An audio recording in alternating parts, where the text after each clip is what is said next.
Summer season na naman.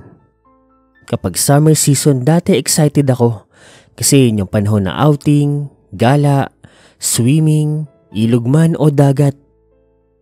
Pero mula nang mangyari ang karanasan ko na ito, kapag dumadating ang summer season, talagang natatakot na ako. Kung bakit ay dahil may isang karanasan ako na nagbigay sa akin ng takot at trauma na ibabahagi ko naman sa inyo. Tawagin niyo na lang po akong Angela. At ang makakasama ko naman po sa kwento na ito ay ang mga matatali kong kaibigan. Sila po si Laika, Brony at Kalo.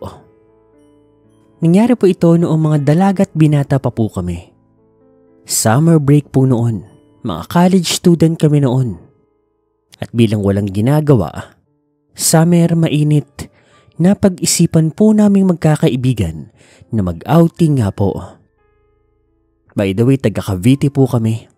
At kami magkakaibigan, sawang-sawa na sa mga resort sa aming lugar. Kaya naman napagkasunduan naming apat na what if punta kami ng Laguna at sa ilog naman kami mag-swimming. Medyo napalayo nga kami noon. Napadpad po kami ng mahayhay. Kasi ang gusto talaga namin yung nature tripping. Yung maglalakad-lakad ka pa sa gubat. At hetong si Kalo nga, may nakuwang impormasyon mula sa mga kaibigan niya na may magandang pagliguan daw nga na ilog doon sa may Mahayhay Laguna. Kaya naman kaming apat, walang alo-ano nagtungo na nga po doon. Nag-commute lang po kami. Wala naman kami mga sasakyan noon. Tsaka yun din talaga ang gusto namin, adventure. So yun na nga, nang makarating kami ng Mahayhay, agad kami nagpahatid sa tricycle kung saan nga ba ang sinasabi ni Kalo.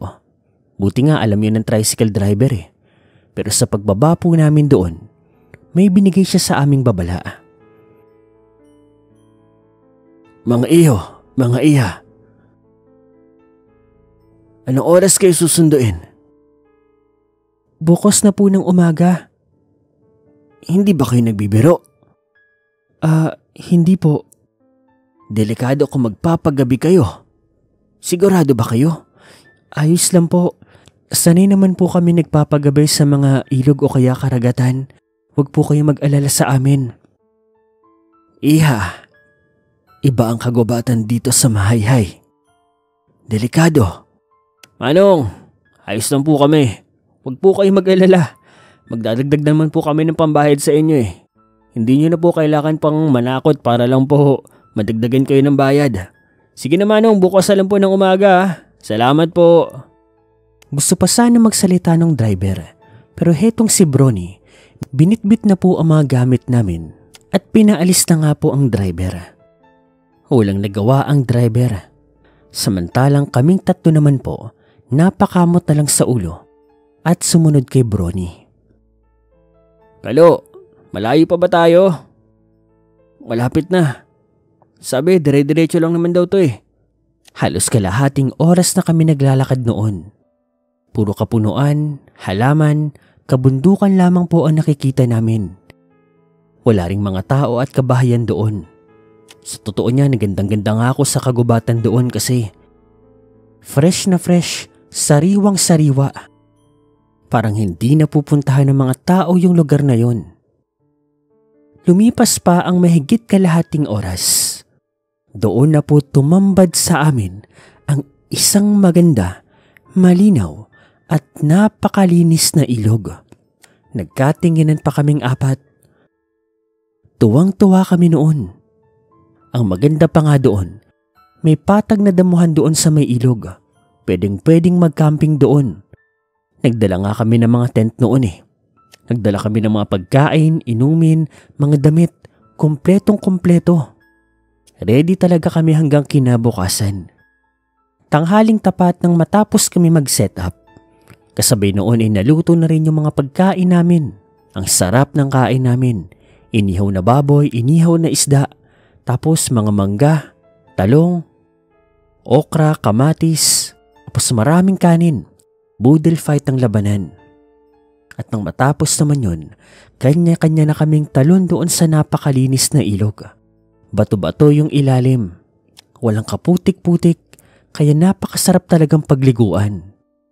Kasabay naman noon, umiinom din kami ng alak. Hindi naman hard, yung jab-jab lang ba?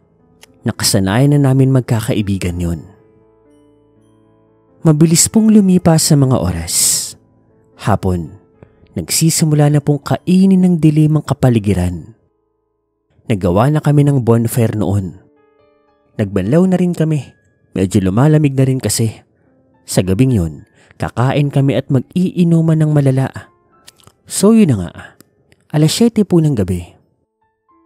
Katatapos lang namin itong kumain ng hapunan. Ang sarap ng ulam namin nun, sinigang na baboy. Tapos nagprito rin kami ng tilapia. Taman-tama yun. Pagkatapos ng hapunan, yun naman ang gagawin naming pulutan. Nagpahinga muna kaming 4 sa gitna ng bonfire namin. Nagpapatunaw para maya-maya magsisimula na kami mag-inuman. Nagtatawanan na kami noon. Nagtimpla na nga po ng inumin si Brony. Si Kalu naman nagigitara na, kumakanta-kanta na kami. Habang kaming dalawa naman ni Laika, nire-ready na yung pulutan namin. Tapos, naglalagay na rin kami ng mga kahoy doon sa may bonfire namin para hindi mamatay ang apoy. Ngunit maya-maya po, sabay-sabay kaming napahinto sa mga ginagawa namin kasi nakarinig kami ng isang malakas sa sigaw. Sigaw yun ng isang lalaki. Para itong nahihirapan, parang nasasaktan at hindi kami pwedeng magkamali. Malapit lang yun sa amin. Sabay-sabay kaming napatayo kasi naririnig po namin yung sigaw ay papalapit na. Palakas ng palakas. Nakakarinig din kami ng tumatakbo na papunta po sa amin. At hindi nga kami nagkamali. May isang lalaking sugatan na humahangos po ng takbo. Takbo! May aswang! Takbo! Nilagpasan lang kami ng lalaki na iyon. Kami hindi namin alam kung anong gagawin namin. Adik ba yun? Pero bakit siya sugatan? Pero maya-maya pa, nakakita po kami ng isang malaking baboy ramo. Hindi normal ang itsura nito, parang halimaw, at kitang-kita po namin na nagpalit po ito ng anyo sa pagiging isang tao. Doon na kami napatakbo, napasigaw. Sumunod kami doon sa lalaking sugatan. Mabuti nga nakuha namin yung mga ibang personal na gamit namin noon. Yung mga wallet, yung mga pera namin, pero yung ibang mga kagamitan namin, iniwan na po namin. Takbo lang kami ng takbo. At sa likod namin, meron kaming naririnig.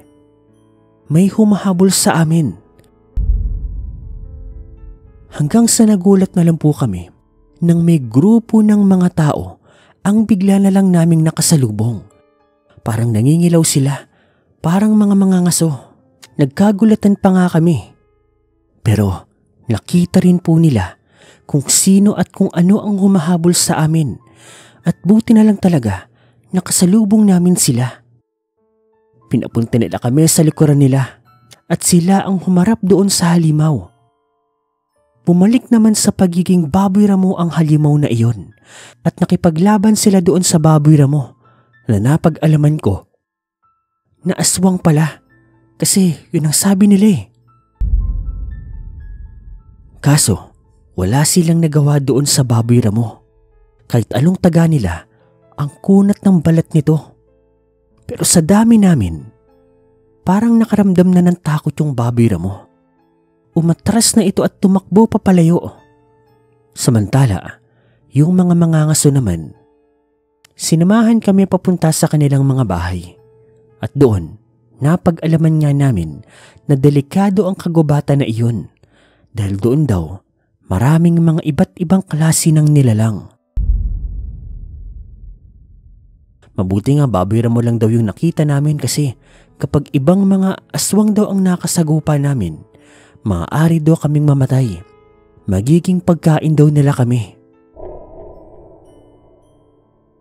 Doon ko na naintindihan ang sinabi ng tricycle driver. Kaya pala niya kami binabalaan. Yun pala ang dahilan. Kinabukasan po, sinamahan naman nila kami pabalik doon sa pinagkampingan namin.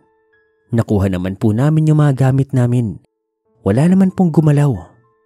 At sa tulong din po nila, nakaalis po kami doon sa kagubatan na iyon. Binigyan na lang po namin sila ng pera pa konsuelo. Nakauwi naman po kami ng Cavite ng ligtas. Pero dala-dala na po namin ang trauma at takot sa mga ganoong klaseng outing, karagatan o ilog.